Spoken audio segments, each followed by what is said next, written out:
Welcome everyone to another video with your favorite team principal on F1 Manager 2022. This time we're going to look at 5 things that F1 Manager 2023 desperately needs. Now, before we get started, make sure to subscribe to the channel to see plenty more F1 22 engineering and F1 Manager 2022 and 23 videos when those games come out. F1 23, of course, as well. And with that, let's get started with the list. And at number 1, we have random engine and gearbox failures. Right now, all the races on F1 Manager are a bit linear. Yes, there's crashes. Yes, there's yellow flags, virtual safety cars, full safety cars, red flags even. That all happens, but it is only ever triggered by crashes. What we never see really is a car just randomly pulling over to the side like Charles Leclerc did in Bahrain this year already, like we're seeing with Carlos Sainz last year in Austria, where the car was on fire. That we don't see in F1 Manager. I would love for them to introduce that. Obviously, they have to balance how often it can happen, because you don't want this to happen every race, but, you know, every couple of races to one car, random engine or random gearbox failure. Those are part of the sport. So number 2 is the ability to either downgrade or shut down your facilities. Now, that won't be needed for staff and operations facilities unless you want to save a lot of money in a short time frame. These two do not count against the cost cap at all. What does is the car development facilities. So to ease off the cost cap a little bit, have the ability to shut down the factory. Of course, what that would come with is if you shut down the factory, you won't be able to manufacture any new parts. Design center, you won't be able, if you shut this down, to design any parts or research anything. Both come through this.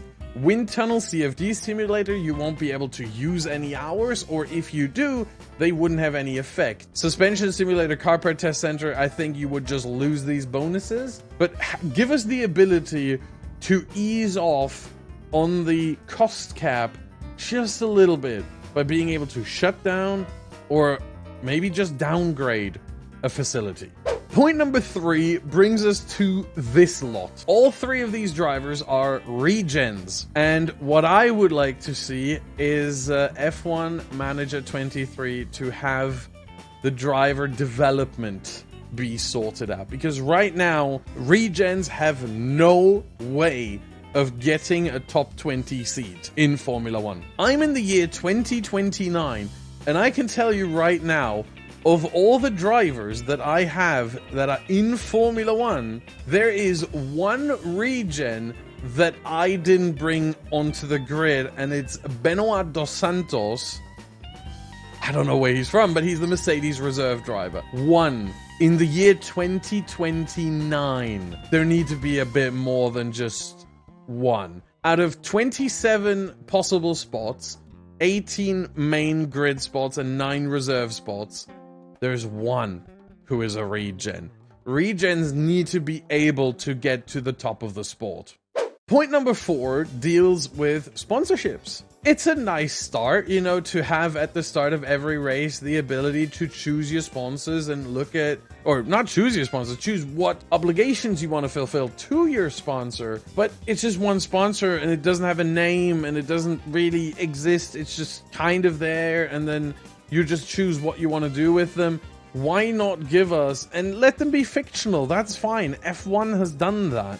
Give us fictional sponsors that give you different options. And F1 in my team has done this to a great deal. It's wonderful in F1 22 with the sponsors that you can choose there at the start of the season. You can have secondary sponsors that come on. Maybe make it a bit different, obviously, but have an advanced sponsor system that really allows us to pick and choose who we want. Maybe have the logos also be represented on the car. I know this might be a bit of an issue with, you know, the actual Formula 1 license frontier we're given for this game, but give us some kind of sponsor, some kind of choice where we have multiple options, and at the start of the season, we get to pick which sponsor we want to bring in for our team to give us money. And for thing number 5, the last thing on this list, and arguably the one that's probably most likely to appear in F1 Manager 2023,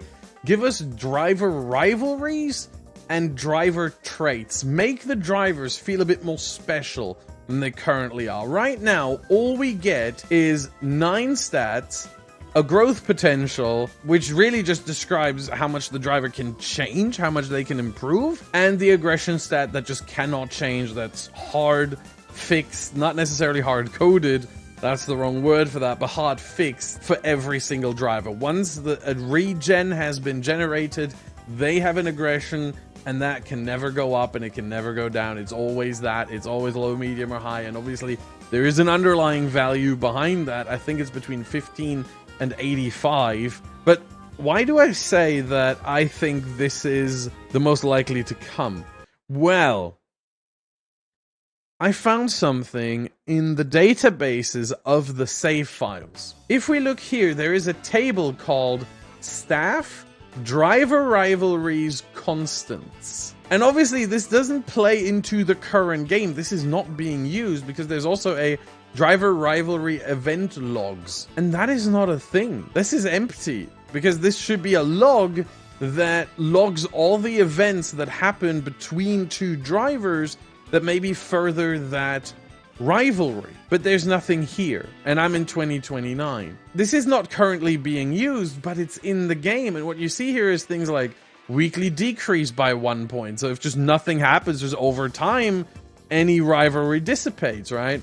But then race position delta needed to outshine your rival is 5. So if you finish 5 positions ahead of a rival, you've outshined them. Maximum championship points delta to start a rivalry is 2. So if two drivers are very close within 2 points of the championship, all of a sudden you would have a rivalry there. Maximum race time delta for a rivalry is 1 second. If two drivers finish within a second of each other, there you go, there's a rivalry. If there's a repeat event, etc., etc. This is a really long table, and you can go into it in great detail if you slow down the video right now. I'm going to show everything, and you can go through frame by frame.